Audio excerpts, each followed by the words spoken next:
I'm sure some of you are wondering, when am I going to get back to working on the Arbor Models steam engine here? And it will be very soon, I promise that.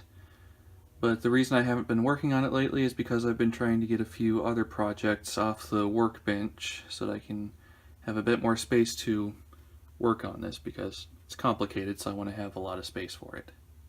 Some of these projects are a bit newer, and others I've actually been working on since before the Arbor Models kit.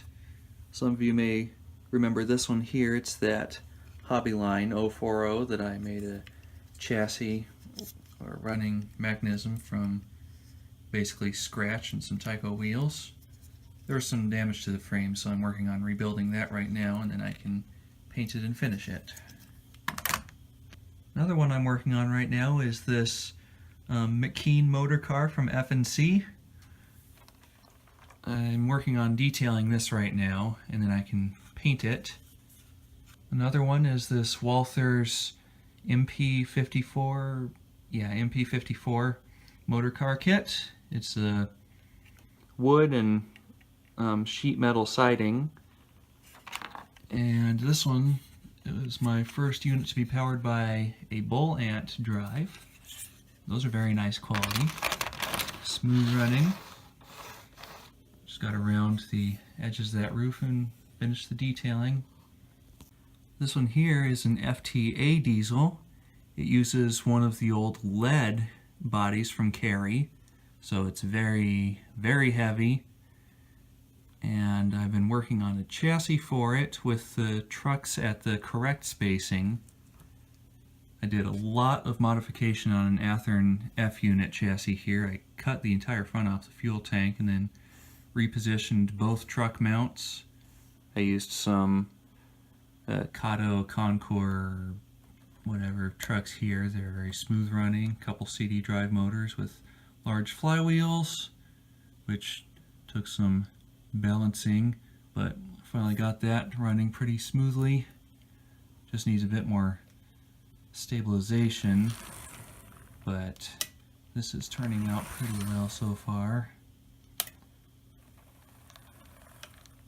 This one is an Intermountain F7 Body Kit, again using a custom chassis, because I'm sure you all know I like to do that now.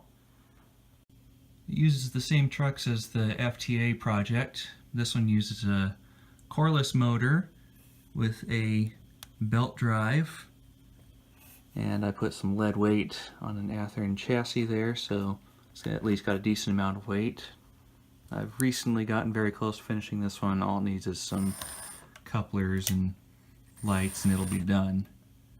So this is one I can have off the table very soon. And here's another one that's almost finished. It's a brass Ken Kidder Plantation steam engine from the 50s, early 60s. I did some repairs on this one after finding it at a train show. Gave it a decent paint job there. Got it running smoothly. Just need to add some couplers. This is a Tin Shoto 060T die-cast model. They're usually brass, but this one's made from die-cast. I got this one cheap because it was damaged, so I've been rebuilding it. I put the pilot from a Tyco chassis on there because the original was missing. Put on a headlight and a simple smokestack there. Added an electrical pickup to the front wheel so that runs a bit nicer.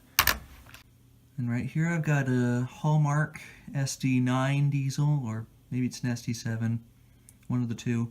I'll have to check the box. This one I got cheap again. The motor was no good inside of it, so I changed that out for a new Pitman can motor not too long ago, so that runs a lot stronger. I just need to do some adjustments to the chassis and then it'll be a really nice runner, and then I can paint it. And I've shown this one before, but it is a GP40 Athearn shell with a Hobbytown chassis. I'm working on detailing this right now, replacing the radiator fans and adding on new Athearn railings instead of the metal ones that came with the shell. These look nicer. I've got a CalScale detail kit So this will be a really nice looking and running diesel when it's done.